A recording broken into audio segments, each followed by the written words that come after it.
we are going to go ahead and delve into the wish list. So all council members should have received a copy of the printed wish list.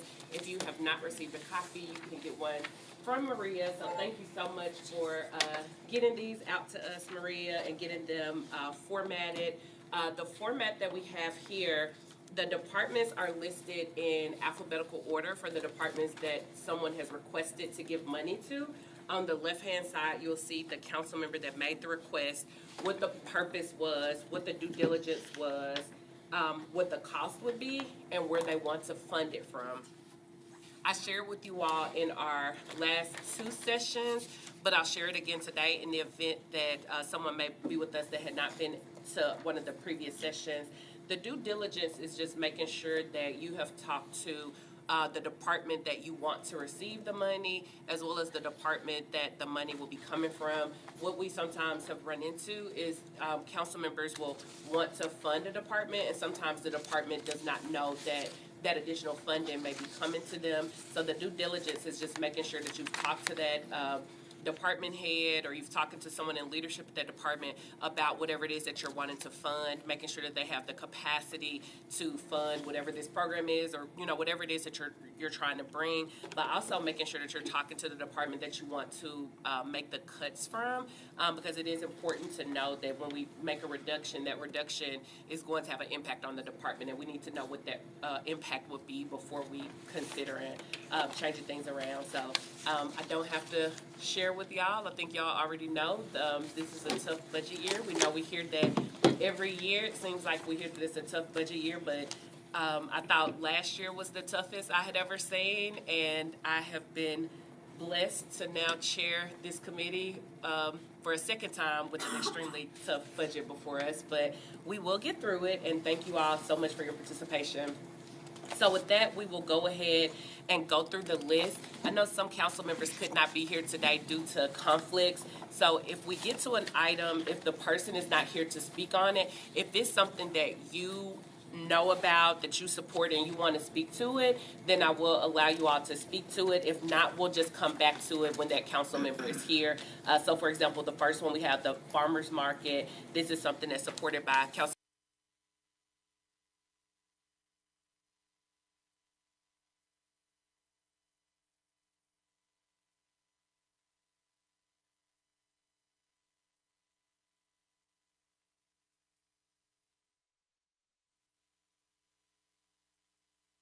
Item.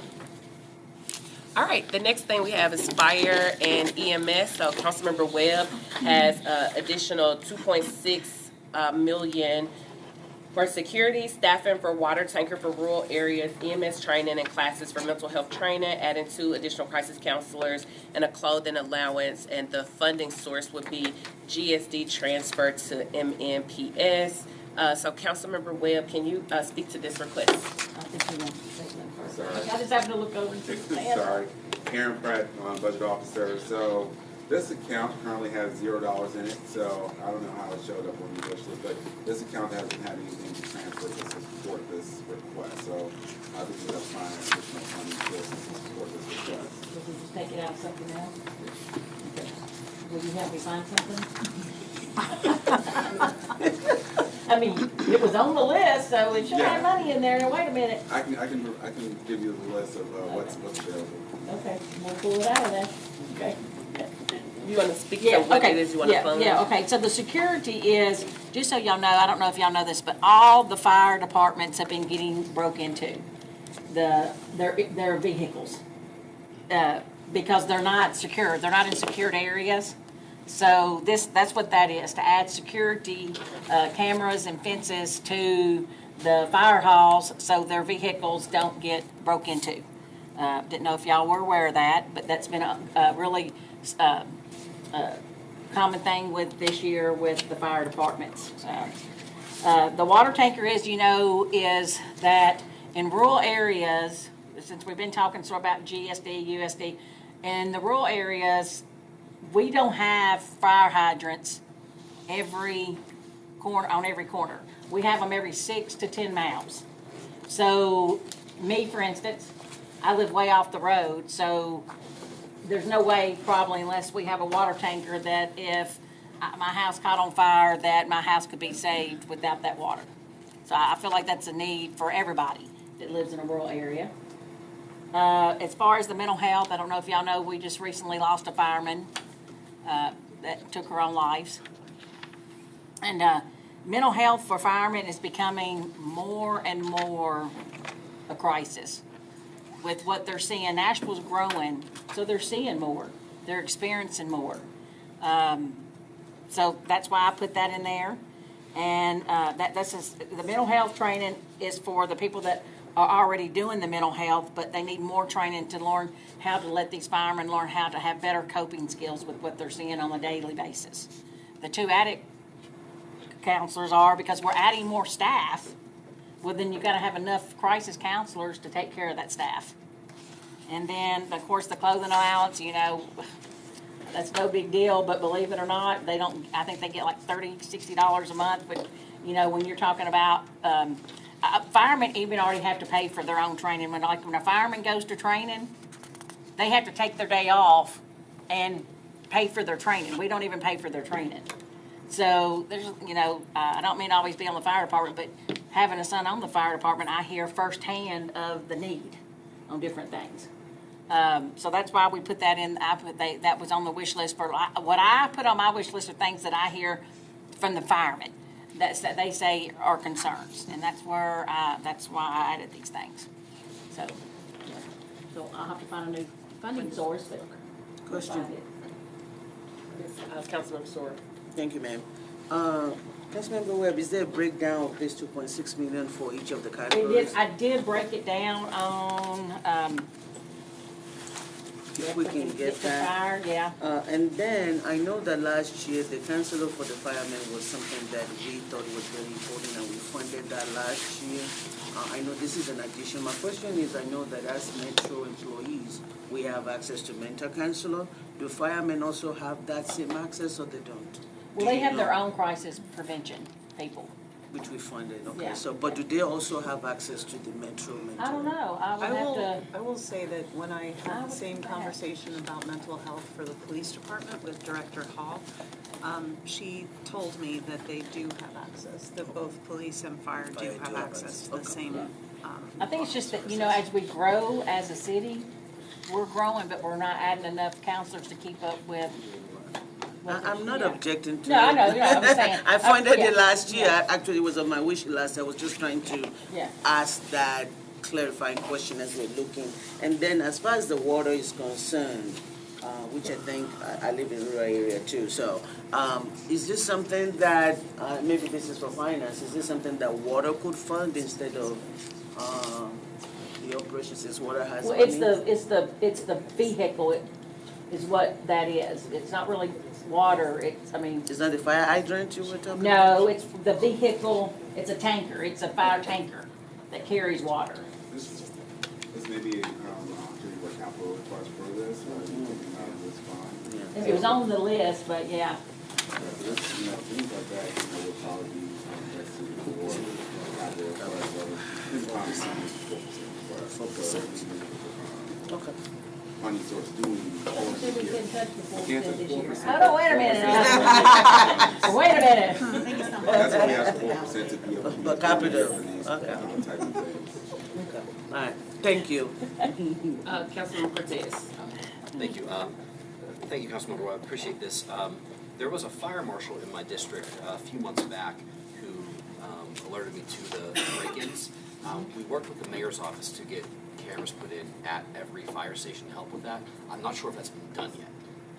I know the mayor's office found funding to help with that security. So that's something I can ask about that to see how. And how what they I've got- been told is some of the firehouses have had the cameras, but it's not deterring the people not from gonna work. breaking in. They just mask up and still break in their vehicles. Okay. It's, yeah. Do you know have they hit all? Have They all the hit- fire stations received cameras yet? Do you know? I do not know which ones he might, do you know? No, I'm not sure. I'll check I'm with not the sure, mayor's but yeah, office. I can get that answer, but Okay. with Mark. So they were funded. Can you speak? Yeah, Yeah, hi. okay, yeah. Sorry, Kristen Wilson. All the fire stations are funded for coverage with cameras. I don't know if they would be We can get back to you, but I don't know that they rolled it out to every one of them as they were implementing it. But yes, they're funded for every station to have cameras. And now that you brought that up, and you brought that up, maybe the solution that we came up with was maybe not the right solution for every hall. You know, since if the cameras that are having them aren't deterring them, there's some firehouses that you can actually put a fence around, and there's some firehouses that you cannot put a fence around because of the way they're set up.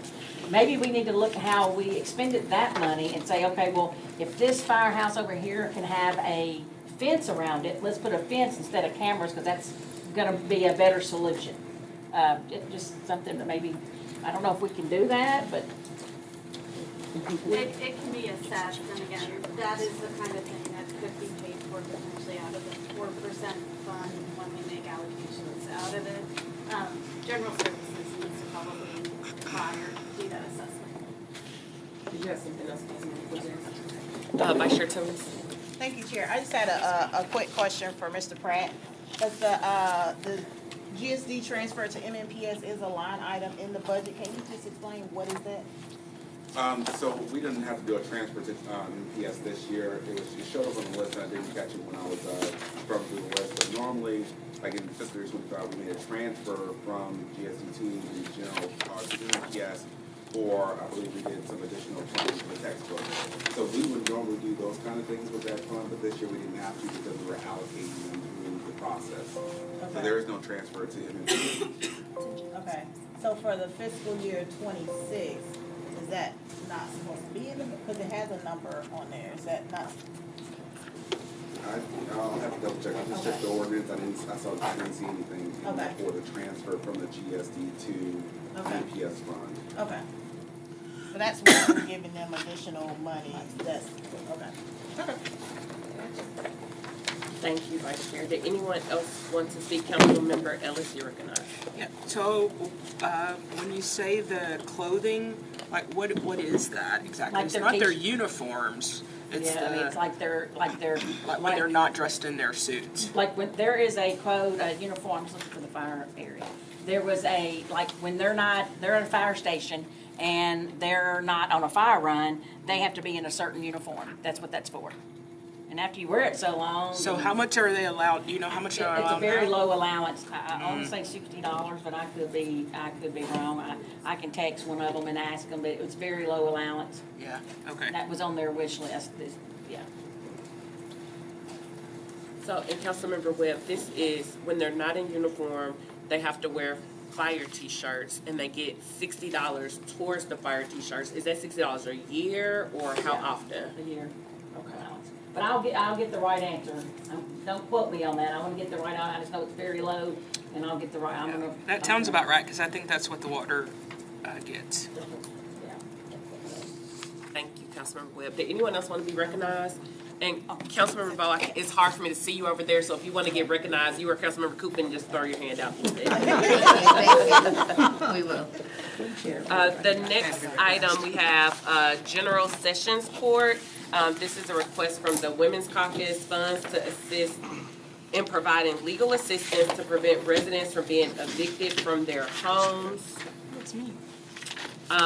We have previously given to the eviction court, we had a presentation from Judge Bell, so I'm not sure if they spoke to anyone. And this is $1 million, and the funding source will be judgments and losses. It says Women's Caucus, but it doesn't have the names of the. They're down at the bottom. Oh, gotcha. Okay. The people that, so that was council members Allen, Gadd, Ellis, Ewing, Kimbrough, Lee, Sepulveda, Stiles, Swear, Toombs, Vogt, Webb, and Welsh that make this request. Vice Chair Toombs, did you want to speak? Oh, I was going to say, that's the eviction right to council. I believe the total ask is 2.6 and the women's caucus is put 1 million. But it's, and Councilwoman Sora, that's her thing. It's everyone's thing, but she's advocating for additional funds. Councilman Sora, did you want to speak? And then Councilmember Evans. Yeah, and I think that, I know Judge Bell came last year and we funded something through our courts. She did not come this year, so I think the eviction right to council that I mentioned during the Women Caucus was for the ERTC program and not through the court. And I think they just put general sessions is what I think. The due diligence info is incorrect, Chair. Okay, thank you. So would this actually go to General Sessions Court, or would this go somewhere No, it will else? go to the ERTC program. Do which we would be believe- housing, would it- housing planning, It would go to the housing and planning department? yes. Councilmember Evans, you're recognized. Yeah, and I think Joy may want to weigh on it when she gets here, but like the presentation we heard from Judge Bell last year was about the housing navigation, like, was mentioned, and it was not connected to the eviction right to counsel piece. It was about making sure people could find homes. And so, anyway, that description definitely doesn't resonate compared to. We funded that last year. Judge Bell came and spoke to the housing navigators to help people navigate eviction court, and we were able to find funding for that last year. Would anyone else like to speak to eviction right to counsel, Councilmember May? Oh, we want to go ahead and do that now? We are still carrying eviction right to counsel in the ARPA funds. that Yes, got we are. For another year, just wanted to make sure that. Yes, was yes, clear, we are because aware of that. There's still And it would adequate come out. funding for another year. Yes, At what amount? 2.2. 2.4 million or 2.2. something? 2.2, Okay. 2.3. 2.3. 2.2 to 2.4 million. Okay, so at the current level, eviction right to counsel, ERTC is being funded at 2.3 million from ARPA funds. Yes. And going for this, for the upcoming year. Okay. And Full FY '26. I would like to speak to that. Yes, Councilmember. Yes, thank you. So we are aware that we've used the APA fund from the time we started in 2021 for the eviction right to counsel. But if you also, the Stout report that was shared with us a couple of weeks ago, you can see that program is really doing a lot of good work. And there's a huge return of investment on what we're spending for it in terms of the people that is helping. So the program includes education for tenants' rights, people to even know. I remember many years ago we went to an apartment where people didn't even know that they have to sign a lease agreement, things like that, and it's very rampant in some of the communities. It also included a work with Rooftop that actually provide rental assistance to people that don't have rental assistance. A part of it also include work with conflict resolution so that they can talk to the landlord and the tenant before they actually get to eviction. And then the last part of it is where they actually have an attorney that actually represents tenants in eviction court when they're facing eviction, because we find out that 95% of the time the landlord have an attorney, the tenant does not. And so that's the whole point of it. So it's doing very well. According to the STAR report, in order to fully represent Nashville and scale it and do what it needs to do, the program says they will need $9 million.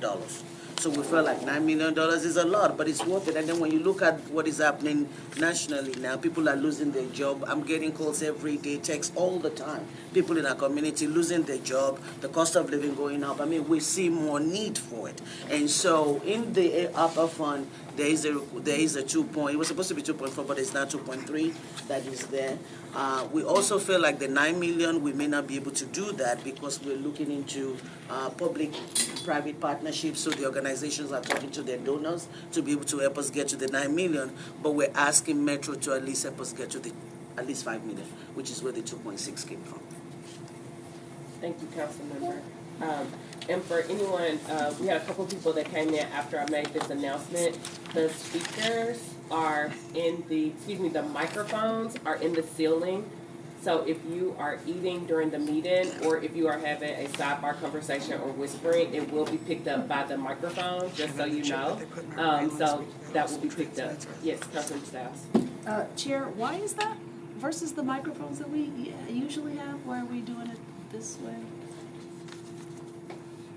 These are the microphones for the room. Would anyone who works for Metro like to speak to that? Because I don't know the answer to that. I think, and ITS is in the room back there monitoring the meeting, but the room has been outfitted with cameras, like permanent cameras in the ceilings and speakers in the, microphones in the ceiling to provide better pickup. So that's an upgrade that we've had since last year when we just had microphones. I think last year we were starting the microphones at the ceiling, but I know that we've since then had some meetings where we had microphones on the table, and it was a little strange last year. I think we kind of went back and forth between them because of the way the system was operating. And last year we did definitely have some sprinkling of snacks happening on the television streaming. Gotcha. So if you are speaking or having a sidebar conversation, please know it's going to be picked up. Councilmember Styles. Yes.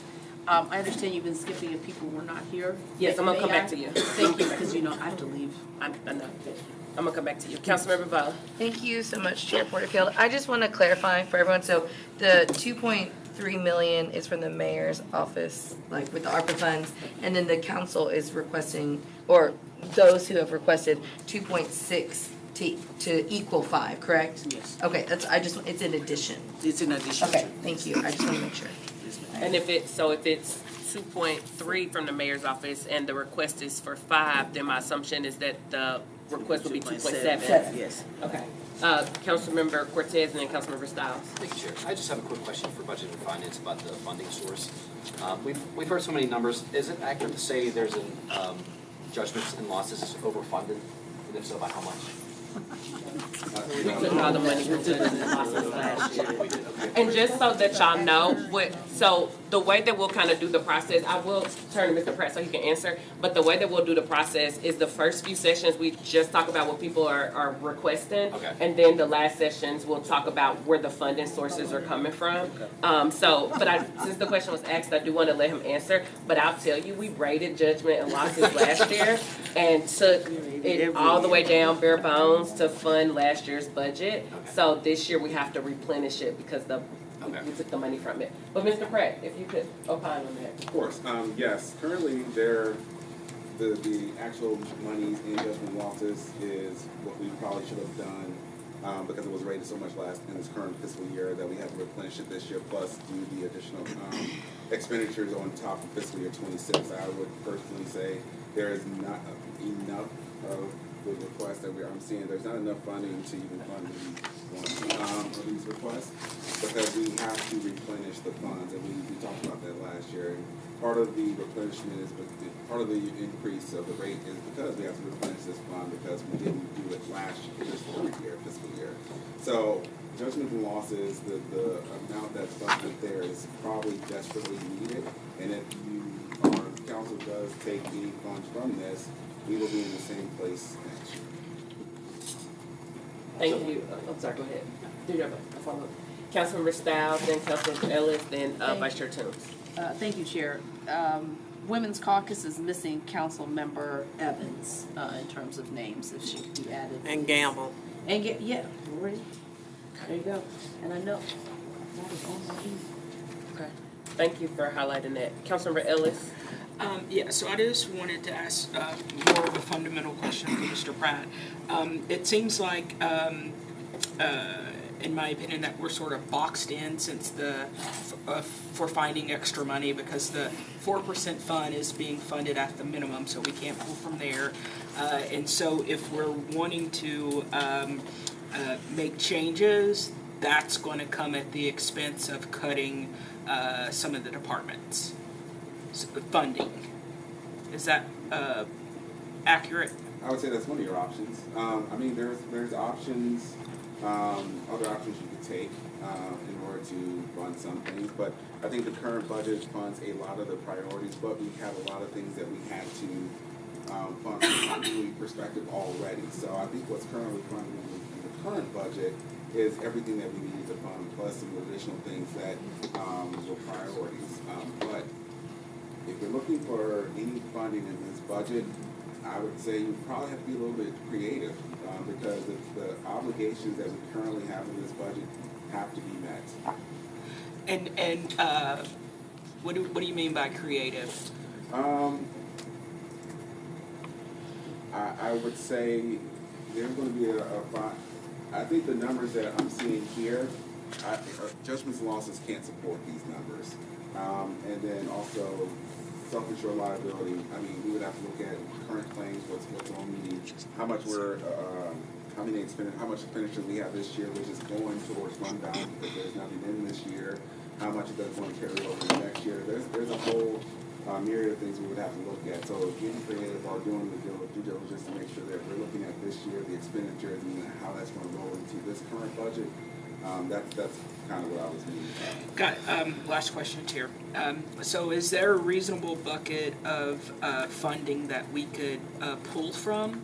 Councilmember Ellis, can we table this until we talk about funding? Because we're only talking about wish list items for the first few sessions. Yes, you're totally fine. And I guess the question for you is, so I haven't turned in my wish list yet. I was going to wait and see what everyone else had. Am I still able to do that as long as I get it in before the 5th? The final deadline is on, and I don't have it in front of me, is it the 5th? Okay. Yes. So will we have the answer to that last question that I had prior to the 5th? We'll probably talk about funding sources next week. Okay. Okay. Councilmember Gamble? No, I'm sorry, it wasn't Councilmember Gamble, Vice Chair Toombs. I haven't gotten a chance to check my, council email this afternoon, but I had asked, last time if we can get the actuarial calculation for, judgments and losses. I received that reg 4 coming into Okay, this meeting, so okay. I'm gonna be sending it out and putting it up onto the SharePoint. Okay, thanks. And does that include property losses as well? I haven't had the opportunity to look through it, so I will, I can look through it and find out, but I will be sending out, like I said, I got a report coming in here, so I will be sending it out to everybody. Okay. Thank you so much. Did anyone else want to speak on eviction right to council? All right, seeing no one, we're gonna go back so that we can get Council Lady Styles for the farmer's market. Council Lady, would you like to speak to it? Yes, please, thank you, Chair. And if I might, as the last item was Women's Caucus item, I'm in full support of it. So, I've been speaking with the farmers market about having additional, remote farmers markets, so trying to bring one to Antioch, and they're trying to move them into other parts of town. This additional program manager would facilitate that. So, talk about healthy food and opportunities to have community engagement. Everyone loves a farmer's market. So, but they're understaffed. So with this extra program manager, they're able to take on a few other parts of town. So the 57,000, I can't imagine that being the cost for a position. So are they already, do they just need partial funding for a position? No, that was what I asked him. I said, what would be the cost for a position and benefits included? And he said 57.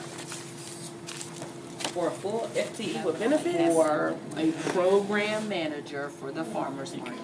That is what Daryl said. We put a manager position instead of manager. Okay, thank you, Council Lady. Yes. Thank you.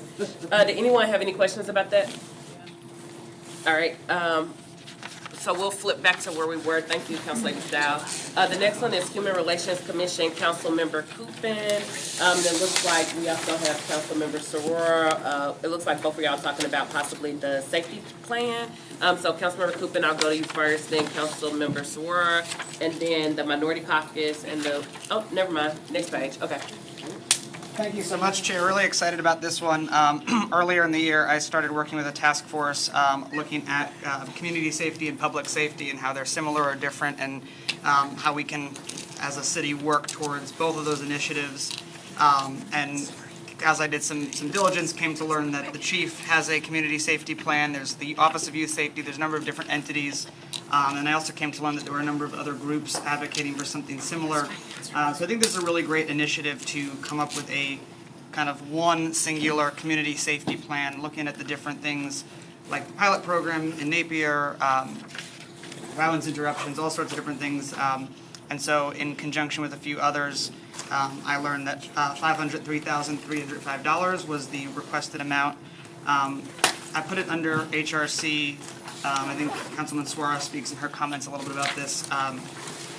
Director Tucker, I don't think has officially said that he wants to take this on, but he's expressed openness to it, and I think that'd be a good place for it to live. But really excited to have this discussion. Thank you. Councilmember Sorora, would you like to speak on it? Wow, I was looking at, yes ma'am, I was looking at what I wrote, I was like, wow, the middle of the night sounds good, yeah. It's a good description of it. But basically, look, at the bottom line is that everybody wants to be safe. But what does that look for everyone? There are people that think technology is the answer. There are people that think police is the answer. There are people that think they're not. And so when we start talking about safety, different people have different ideas. The other thing that we also find out is that public safety is big, but there's also community safety, and people conflate the two. And so over the years, from last time to this time, we've done a lot of work to look at community safety, which basically is prevention. public safety is after the fact, right? And so how do we increase prevention so that we can reduce the punitive side? And that's why we do things like REACH. That's why we do the things like partners in care with the police. That's why we have the new Office of Youth Safety. Those are things that we're already thinking and doing. The problem, though, is that we don't fund them enough, and we're not looking at all of the options that we can explore. And everybody has ideas in different quarters. And so with everything going on, the idea behind this plan is to now look at, and when I was looking and talking to MHRC, when they were going to bring Chief Drake in, they actually have a community meeting about what would people like to see in a police chief. So MHRC already started work on community safety, and they're ready to expand it. So what this is going to be like, looking at what are the options that we have, what are we already doing, what else can we do, how do we fund it, who does what, and again, talking beyond talking and actually doing something is what this is about. And considering everything going on in the last couple of months, even on council and in our community, I think we have to take that conversation very seriously. And we need to come up with a plan that hopefully works on most of our constituents. And so it will be a community conversation with everybody and trying to look at what do we do. Crime is going down, but people are not feeling safe. What does that mean? What are we not doing? And so that's the whole point. It's a plan to look at holistically community safety, not public safety, but community safety. And how do we do more in that area? And so that's what this study is about. Thank you, Councilmember Sora. I have one question, and then I'll go to Vice Chair Toombs and then Councilmember Evans. Is this the same request from, I know the People's Budget put in a request for a community safety plan. Is this the same one? It is, when I did my budget conversation 2 Saturdays ago, and you should get my newsletter by tomorrow or Saturday, put in a plug, that was an idea that they came up with, but it was one of those where different people have ideas, and then you have a meeting of the mind. If you remember when we had the meeting after the ICE raid, Councilmember Bo was talking about we need a community safety plan. I did not know that Councilmember Coopin was already doing a community meeting on community safety plan. We didn't know Chief Drake. So it's just that there's so many people interested, and the People's Budget actually came up with a plan, and this proposal, the number that I actually picked, but it's a meeting of the mind, so many people already talking about it. Now, I will say, since putting in the request, that I heard from the administration that there is a plan to do a community safety plan, and that there may be funding already for it. And so that is something we will explore outside of this conversation and see. But everybody believes that it needs to be done, and where it needs to be funded for is what we're talking about. But I myself and the Immigrant Caucus still feels like we want MHRC to edit and not any other entity. I think there's talk about maybe public health. Public health is community safety. The problem is that we have a community safety money with public health for so many years that nothing happened to, and so we don't want that tied down. Also because MHRC has already got a leg up in doing something during the hiring of the police chief. I think it's a continuation of the work that they've done. So I would like for MHRC to lead it, working with all the other agencies, including the administration, to get it done. So in terms of funding, we may have the money already. That's something we need to confirm. And if we don't, then we do need to fund it. Thank you, Council Member. Did the Councilmember Bo, did the Immigrant Caucus put this on the wish list? Yes, we did. Sorry, we put it because I was trying to figure out how to use the document. So it's under the Community Safety Fund, but we would want it under MHRC. So if you want to just move us to there, our request, I would like to edit to just move it. I know it's on page 20 where we having the conversation, but we stand in support of that. So. All right, thank you. Vice Chair Toombs, you're recognized. Thank you, Chair. The Minority Caucus has the same request, and we would want it to be under MHRC as well. We had it under the Community Safety Fund within the mayor's office, but we would want it to be MHRC, because that was the People's Budget folks presented to the Minority Caucus, and that was their request, that it be under MHRC. And I also wanted to highlight that they were asking for 3 positions, so it's not just a plan. They were wanting 3 people who would be focused on doing the outreach, creating the plan, implementing the plan, and then monitoring it. And basically it would be a living document that would be updated as needed. so having dedicated people for that. Thank you so very much. Vice Chair, Councilmember Evans, you're recognized. Thank you, Chair. So I think, so in general, I'm in support of the idea of planning dollars.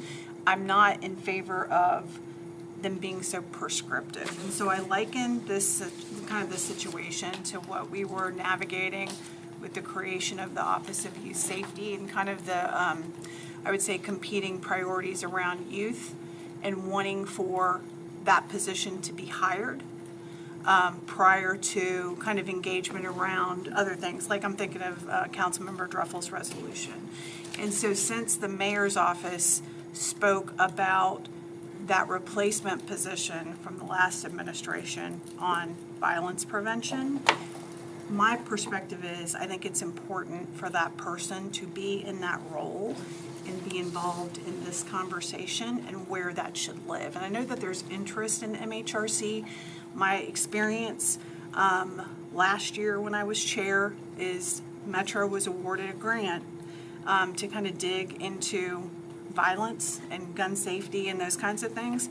And we ended up, from departmental engagement perspective, MHRC was supposed to be at the table, and they, like the health department, did not really fulfill their obligations. And so it ended up being myself, Community Foundation, that kind of got us to the finish line in our deliverables with the CDC and National League of Cities. And so that's part of my reluctance, is that there's momentum around this conversation. I'd rather have that person hired, see that commitment fulfilled, because that position is necessary to tie all of these threads together. I don't think it should be additive to another department. And so that's just I have a different perspective, even though I'm in support of the idea that all these threads need to be pulled together. I don't know that MHRC is the best place for it, and I may be in the minority, and that's okay. So. Thank you, Public Health and Safety Chair, for that perspective. Councilmember Nash, you're recognized. Just very quickly, after 33 years in law enforcement, I've seen crime rates go up and crime rates go down. And if you're starting from too high a place and it comes down a little bit, that doesn't mean that the game's over. We have an overall crime rate that may be too high. And I applaud the work the police department did year-to-date versus year-to-date last year, but we still have a lot to do, and that's why we still have community fear. I mean, every night, just about, you hear somebody got shot here, or somebody got shot there, or there's a speeding car racing in a neighborhood. I see it on Facebook and all the time, shots fired in the neighborhood. That's what creates these community fears. But also, the crime rate, I think you can still argue, may be higher than we'd like it, even though it has come down a little bit lately. Thank you, Councilmember Nash. Councilmember Soror. Thank you. Yes. And the idea is we want it to continue to go down. Yes. But we have to use every tools in the box, every single one of it. At the end of the day, we all want to be safe. And so that is the idea. Are we using everything? What else are we not using? And the ones that we're using, are we optimizing it? For example, somebody did raise that, even the Office of Youth Safety asked for, was it 2 million or 10 million? 10 million. We only give them 750,000. Right? So what does that look like if we put 2 million in that department instead of 750,000? We will be able to do more with that. That is the conversation that this is supposed to do. And then in terms of the person, that is why this plan actually calls for hiring of individuals to actually do it. Oftentimes when we tell department to do something, they already have the workload, they already have the work they're doing, and they don't have the capacity to do additional. So this plan is creating those positions to actually do the work. And one of the reasons why I said I preferred MHRC is because it's a build-up of work that is already done, one. Two, some of us have experience with the health department and the community safety thing that never happened. It's a new leadership now and things are different. But I think if we can have a department that can work with everybody needs to be at the table. Health and mayor's office should be part of this. We just need a group to lead it. And that's what the conversation is. So, thank you. Thank you. Did anyone else want to speak to this? Seeing none, Councilmember Ellis. Maybe I lost my hearing, but what group did you say needed to be Every group. Okay. I said all the agencies, because when you're talking community safety, and I think that's the problem, we've been so narrowly focused that we're only looking at it from one segment, and everybody, so health want to look at health only, and juvenile want to look at justice only. It has to be a comprehensive plan that looks, it's housing, it's so many things that is involved. So and if so it's making one sure dedicated everybody. staffer, what department would that be under? I'm proposing that is MHRC, the Metro Human Relations Commission is what I'm proposing. Okay. And I believe the request is for three positions. Yes. All within MH? All within MHRC. Okay. All right, we will go on over to page 4 for juvenile court. We have both the minority caucus and the women's caucus. I believe this is the same request, $75,000 for CASA to help assist for 75 youth in courts.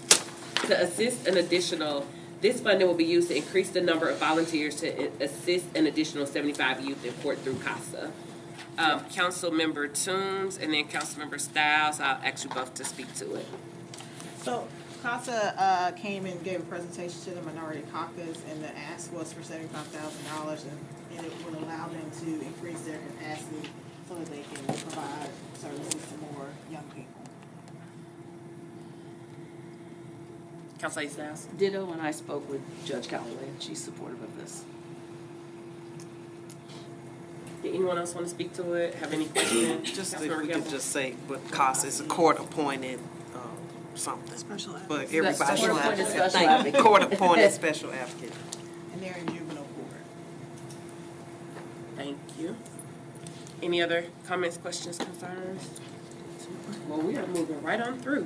All right, for the health department, the first, we have both minority caucus and women's caucus. Nashville Healthy Babies for 10 doulas. We'll go to Vice Chair Toombs and then Council Lady Styles. I'll let Councilwoman Styles talk. Council Lady Styles. Dewan Robb came and presented to Women's Caucus regarding the Nashville Healthy Babies project, and it's been doing very well, been able to make an impact in maternal deaths in the county. She has requested $250,000 for 10 doulas to assist with this effort. I do think it is a very good investment. Councilmember Toombs.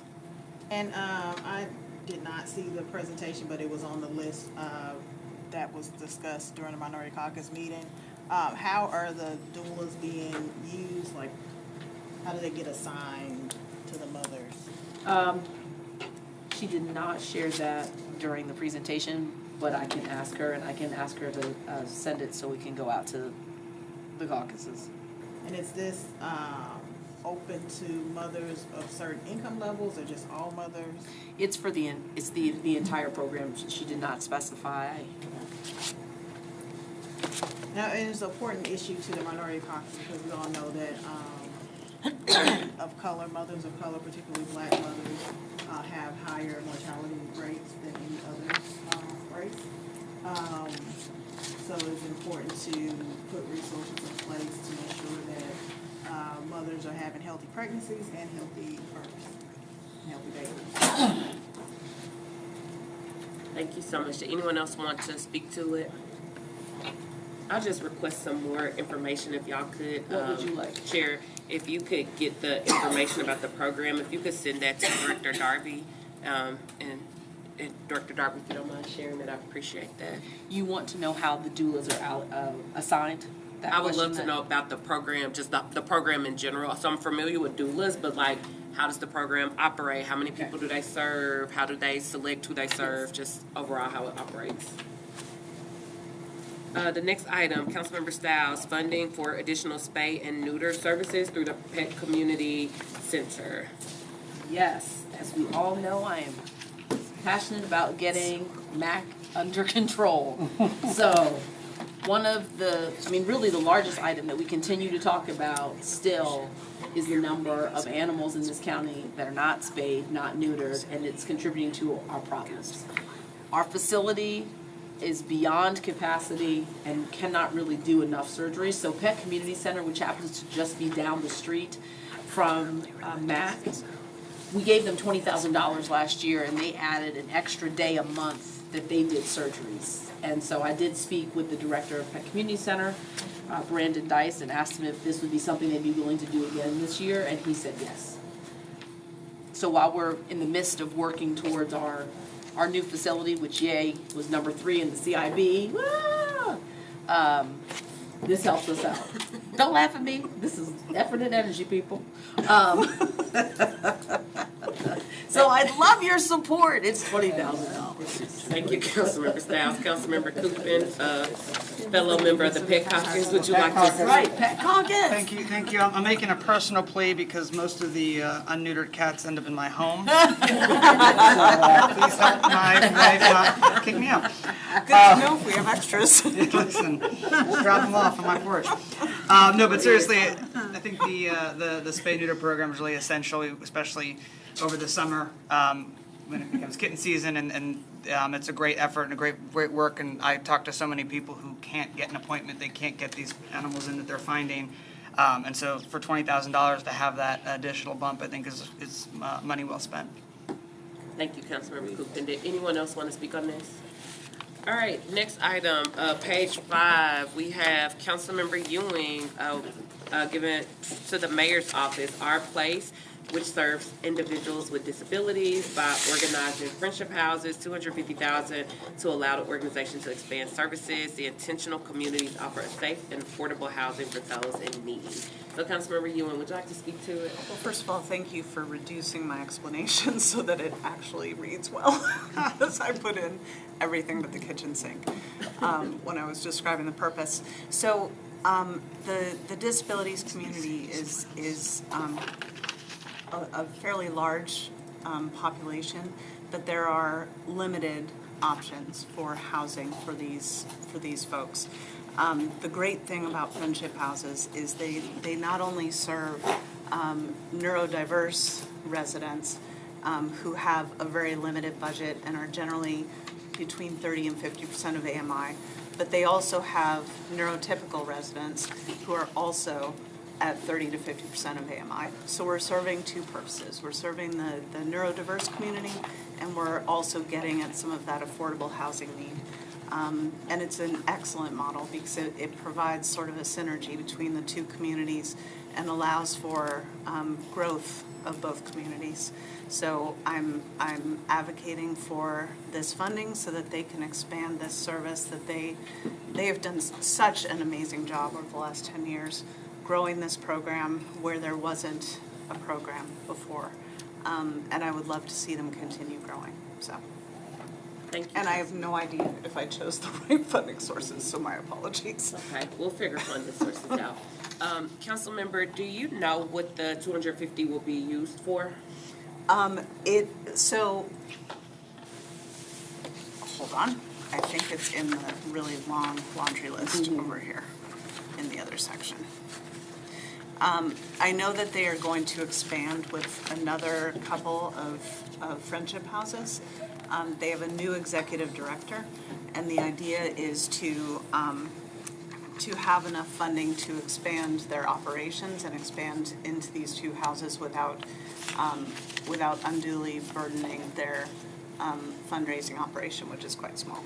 So they're just looking for this to support their administrative functions while they use their other funds raised to expand into these new two homes. Thank you, Councilmember Moore. Yeah, I just wanted to speak in support. This is one of the projects that our late friend Abby Poster pioneers and is a big supporter of, and they're doing great work. And I did not know of the need or the request, but now I do. And we when we say Nashville for all, oftentimes we forget our friends in the differently abled community, and I think that this push their needs to the forefront, and I'm in support. Thank you. Did anyone else want to speak to it? Councilman Webb?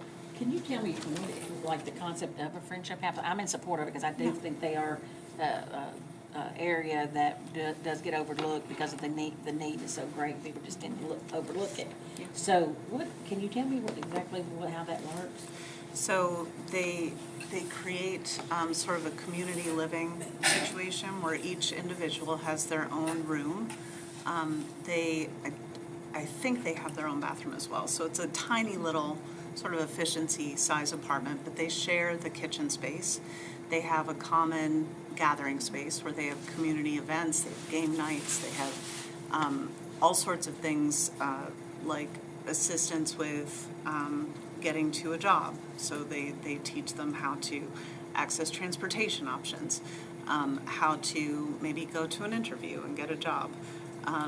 Most of the people who live there have jobs, which is much higher than the regular disabled community throughout the United States. So I think over 90% of the residents have a job, which is incredible. The purpose of having the neurotypical residents is not only to help those community members who are largely either elderly or have physical disabilities of their own, and it gives them an option because their income level is quite limited. But they also serve as mentors and community members to be there in support of and to create friendships and community with those neurodiverse individuals. So it's kind of a really cool synergy. Yeah. So some of those people, I mean, can live on their own, but they can't live on their own. Does that make sense? They're right on that border. Is that like what it's trying to Yeah. do? So here's the interesting thing. The current model, which is expanding, and I'll tell you about that part. The current model is that in order to qualify for housing in one of these friendship homes, you have to be able to make a meal for yourself. You have to be able to do basic self-care, dress yourself, basically sort of be in ownership of yourself. Now, they're actually expanding that net and setting aside, I think, 2 slots in each home for more impacted neurodiverse individuals, much like my son, who can't make a meal on his own and would need a caregiver. So they're setting aside 2 slots, but that equals 4 sort of units, 4 little rooms. So yeah, that's a really interesting expansion because that's another part of the neurodiverse community that is completely underserved. Like as bad as it is for neurodiverse individuals who have more capability to manage their own lives, it's even harder for folks who need a lot more help. So, thanks for asking. Councilmember Vo. Thank you so much, Chair Porterfield. I am in support of this request. I've met with Our Place Nashville. I've actually toured the facility in the friendship houses, and to me, the request of $250, but keeping our community members housed, keeping them and living with other people so they can live full lives is to me a great investment that we need to continue to do. And so yes, I support this as well. Thank you. The next request we have is Councilmember Coopin for additional funding. I'm gonna say additional funding instead of fully funding the Office of Youth Safety. I'm saying that because of the amount. To fully fund it would be a higher amount. That's all that's left to fix youth safety. Let's make sure that number and we're good. So this is a $250,000 request for the Office of Youth Safety. Councilmember Cooper, would you like to speak to it? Yeah, thank you, Chair, for recognizing me. My understanding was that there was an original, and I might be getting this wrong, but there was an original request for $1 million for the Office of Youth Safety, and it was funded at $750. So this $250 would take it up to that $1 million level. Mr. Pratt, can you verify with us, because I've had some confusion myself about my understanding is that it was $1 million. I know last year we had $250,000 in parks and $750,000 in an admin account that was to go to the mayor's budget for the Office of Youth Safety. And then this year the $250 is in parks again. But is there $1 million in the mayor's budget under the mayor's office for the Office of Youth Safety, or is there $750,000 under the mayor's office for the Office of Youth Safety? $750,000. So there's still $1 million total across. Okay. And do we have any idea, and this will probably be a question that may be better for Shannon House, I'm gonna pose the question, but it's more so into the universe, and probably we can get this question to Director Hall. What would be the appropriate funding, since the office is, we're still in the stages of like getting the office off the ground. We've now hired the director. I'm very thankful that we have Phyllis Hildreth as the director for the Office of Youth Services. Do we have an idea of at what level they would need to be funded going into their first full year? Or is it more of a Director Hall question? I think you're correct, it's a Director Hall question. Okay, thank you. I will follow up with Director Hall and make sure to get some more information back to us. So for clarification, Yes. this 250 is already in impacts, or this is a different 250? This is a different 250. So the request is $1 million. Right now, there is 750 in the mayor's office and 250 in parks, so there's $1 million total. The request is 250 in parks and $1 million in the mayor's office. So this is an additional 250. Thank you. Any additional questions, comments? All right, thank you, Councilmember Coopin. The next one, we have the Women's Caucus for $75,000 to increase neighborhood resident engagement citywide, including specific programming for youth and public safety. Councilmember, would you like to speak to that? Yes, so we had Executive Director Alicia Haddock come present to the Women's Caucus to speak about their new initiatives in the revamping of Neighbor to Neighbor and how to encourage communities to figure out more engagement, whether it's with the city or just with their neighbors, to beautify their neighborhoods. Also public safety, there's a new component. She was taking a training last week to be able to train on a public safety element. And so the $75,000 would go into Senior Director Irby's department, since she is civic engagement. Thank you, Councilmember Vice Chair Toombs, and then we'll go to Councilmember Webb. The Minority Caucus also had this on our wish list to contribute allocate the $75,000 to Neighbor. Alicia Haddock, who's their executive director, also presented to the caucus. We supported them in the past. It's a really good organization that really empowers neighborhoods and neighborhood organizations to be really involved in how the city works. So we continue to think that it's a good investment to support the organization. It's listed in here under nonprofits. I don't know what, I think it's traditionally been under the mayor's office. So maybe that's where it should be. It's been on the nonprofits, I think. It's under the Mr. Pratt, nonprofits. where has the funding for Neighbor to Neighbor been historically? When there has been funding in the budget? Yeah, it's been in the admin account, and it's been incorporated out as direction of the mayor's office, but it's been in the admin account for the last, Thank you. Vice Chair Toombs, did you have anything else to add? No, Chair. Okay. Councilmember Webb, then Councilmember Sora.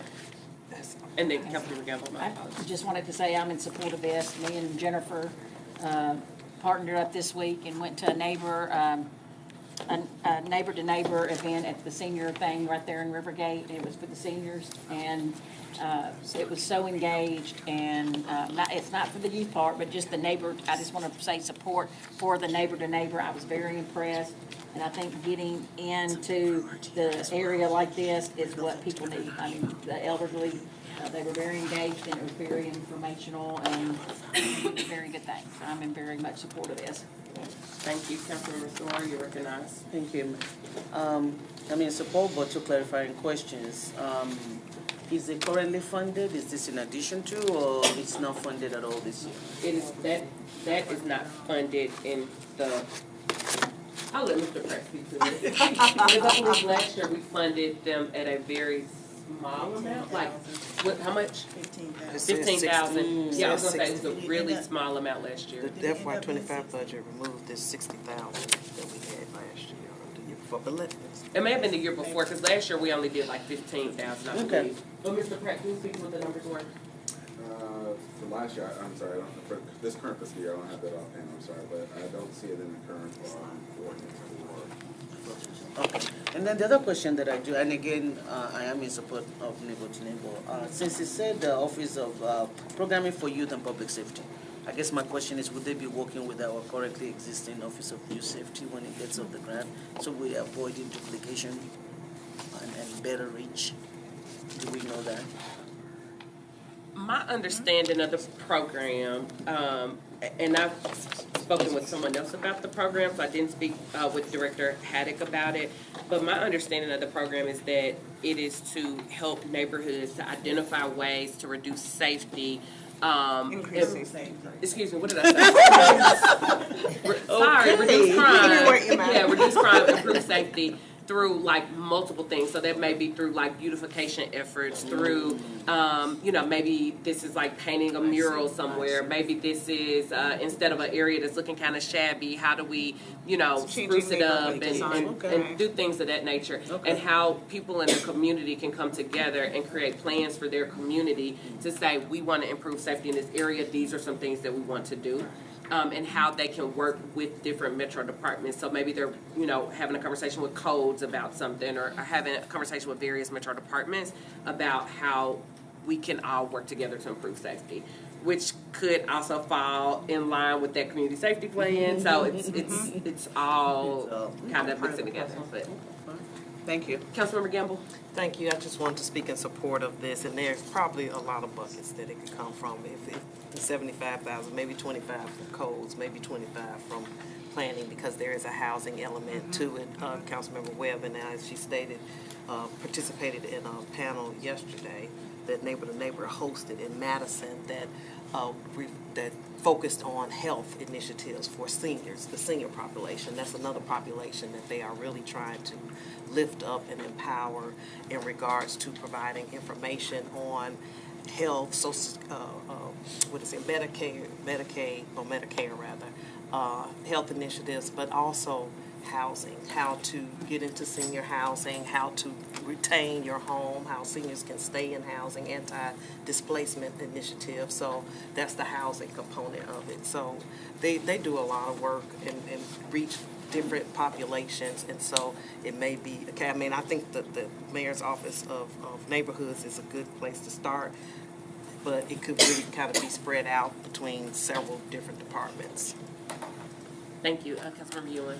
I just wanted to speak in favor of this too. I think that the work that they're doing and such a small ask for potential really magnified impact, I think it's really important as a piece of the puzzle. And some of the things that they're doing to empower communities to take their safety into their own hands, to some extent, I think is a huge thing to do. In our current climate, I think people need to feel empowered, and they need to know exactly what they can do to make their communities feel and be safer and healthier. So I'm a huge supporter. Thank you for that. Did anyone else want to speak to it? All right, next item, we have Metro Action Commission. We're on Councilmember South. Oh, I'm on your next item, because I'm getting ready to leave, because I've got 2 women's caucus on that one. Gotcha. Next item, Metro Action Commission. Sorry, 1 second, Councilmember. I'll let you go first for the Women's Caucus, and then we'll come back to the Minority Caucus. So the funding for laptops for the Rafa Institute home-based providers to have technical assistance at $70,000, and then $142,000 for complete the pilot of mental health therapists for home-based and center-based childcare providers. Yes, so for Rafa, they have the Early Embrace program where they are taking individuals that are living in MDHA properties and also some individuals that are not living in MDHA properties. And they went through a training program to become home-based child care providers. So out of that original group, there were 19 that graduated, there are 14 now that are still operating, but they don't have any laptops so that they could communicate, and Rafa could give them tips and tools on how to manage the business. Councilmember Toombs did suggest that I ask Dell if they might be able to donate about 14, 15 computers. I am trying to track someone down. None of the phone numbers work, so I'm probably physically going to show up and see if I can find somebody. If not, then it's 70,000. Try and take it from judgments and losses. Oh, sorry. Go ahead. Councilmember Sims. So, we discussed this, also at the Minority Caucus meeting as well. I did not know that there are 14 providers currently still in the program.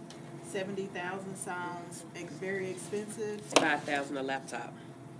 Like, you can get a laptop pretty cheap. Again, I'm going $150. for Dell. This is the number that I asked about. Yeah. I'm gonna try and get them I think donated, so we don't have to somebody do it would at all, yeah. but I just wanted to put it out there. I'm And- confident that someone would donate them, but even if someone doesn't, I mean, 500 per person would With get the them a software, laptop. 1,000 tops. And there might be 1,000 something tops, additional yeah. that's involved in that I didn't get the specifics of, but Gotcha. again, I will speak with Travis as well. The Comcast. No operating system. Yeah, you can, Comcast has a the notebook. Comcast has an Internet Essentials program for individuals who are meet certain qualifications, like income qualifications, and you get internet for like either $10 a month or $15 a month, and you can get a laptop for $150 through that program. So What? Really? yeah, it's called Internet Essentials. Okay. Chromebooks are not expensive, and you can get an Acer for less than that. Yeah, yeah. Yeah. I will ask, my go-to is donations. I'm not, so. Yeah, 70,000 is high. Yeah. And did you want to speak to the next item? Yes, Councilmember? maybe it was 3 or 4 years ago, Women's Caucus, we had a conversation with Rafa and also United Way, home-based care, center-based care, about providers and mental health, and that many of the providers are dealing with their own personal stress in addition to taking on the stress of the parents that they are helping, and they did not have an outlet, so we created a position that has gone underneath MAC.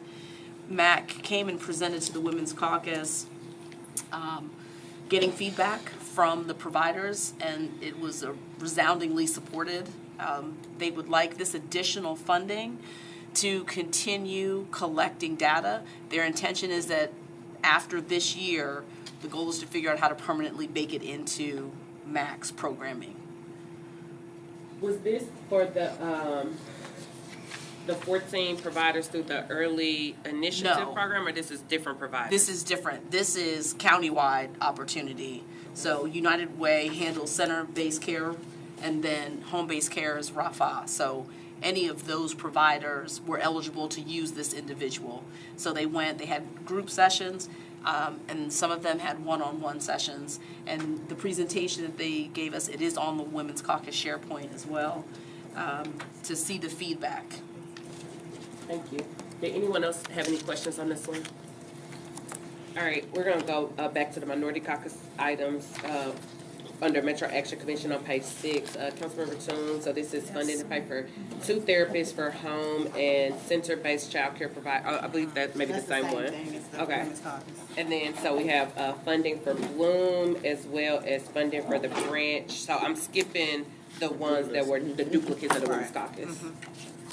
So Bloom, Building Life Opportunities and Options for Mothers takes mothers who are facing homelessness and provides them with housing and a job, and they work on, I believe they work on the property, and then there's a program they go through, and the goal is to get them into permanent housing of their own and where they can work and sustain themselves.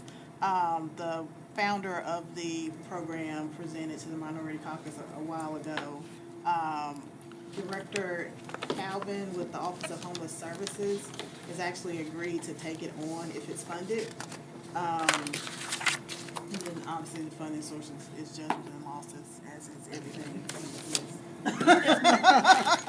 Let's just not get sued next year. But Thank you, Council. there. It goes towards, our overall goal, I think, as a council of keeping people housed and helping folks find permanent housing, getting them on their feet. And this is dealing with unhoused mothers, so, even more of a vulnerable population. If you need more details about the program, I can provide that, Chair. Thank you, Councilmember. I was at the presentation, so I'm good on the It was- details on okay. that. It was a long time It was a ago, while but ago. yeah, I'm good on the details on that one. But did anyone else have any other comments, questions, or concerns about this one? Great program. All right, Councilmember, would you like to speak to the next one? The next one is the branch. This was something brought to the attention of the caucus. Councilwoman Lee brought this one up. This is an organization that provides emergency food assistance in southeast Nashville, Antioch area. And the ask is for $25,000. And we are working on where it would go. It seemed logical that it would go into Metro Action, but we're working on figuring that part out. Thank you so very much. Councilmember Ellis and Councilmember Nash. And if I can add, the need for this is critical because they get some of their food from Second Harvest, and Second Harvest, has lost a lot of their funding. And so the branch still needs to provide these services to folks. Thank you, Councilmember. Councilmember Nash, you're recognized. We all got to hear from Melissa Thomas, who is the director of the branch in Nashville. She gave the prayer at this last council meeting. They do great work. It's not just food. That's a big part of it. They teach English language learners. They help with driver's licenses. They really reached out to the immigrant community in that area and other folks that are needing help. So if we can, I'd certainly love to see us be able to provide them a little funding. Thank you so very much, Councilmember. Councilmember Sawara. Not to take away time, I just want to speak in support as well. They've done amazing work with the new refugees or new arrivals that came in. So the work is phenomenal. For 25,000, I think I'm adding it to my list too. And as a question, what does working on it mean? What does due diligence working on it? Working on the due. You're not gonna put my vice chair on the spot. You're not gonna. She's trying to explain it. You're not gonna put my vice chair on the spot. So we're gonna wrap up for the day, y'all. So we're gonna try to end every day at about 5:30. I don't want to start a new section because 5:30 is in 6 minutes. So I did just want to highlight. I started with the conversation of we know that money is tight this year. We have made it through 7 pages of the wish list, and we even skipped 1 or 2 because council members were not here. We're already at $7.4 million in requests, and we're only on page 7 of 26 pages. So I just want to highlight and make sure that people understand that while we support a lot of good causes, we're not going to be able to fund the vast majority of these. And I just want to be very clear on that. Like, we will do the best that we can. I will personally do the best that we can, and we have to balance trying to keep the rate at an appropriate rate to keep people in their homes, with also making sure that we have enough funding to take care of people, with also making sure that we have appropriate level of services. So we're balancing a lot this year, y'all, but so just keep in mind we'll do the best that we can with these requests, but please know that we're at 7.4 and we're only on page 7. So with that, we're going to wrap up today. Our next meeting will be Monday. We have committee meeting, and Tuesday we have a council meeting. So our next budget work session will be back here on Wednesday at 4 p.m. Meeting adjourned. Thank you.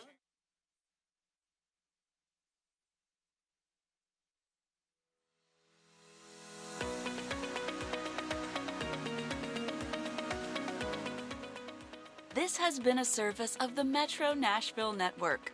If you would like to see this presentation again, or for more information on this and other programs, visit nashville.gov.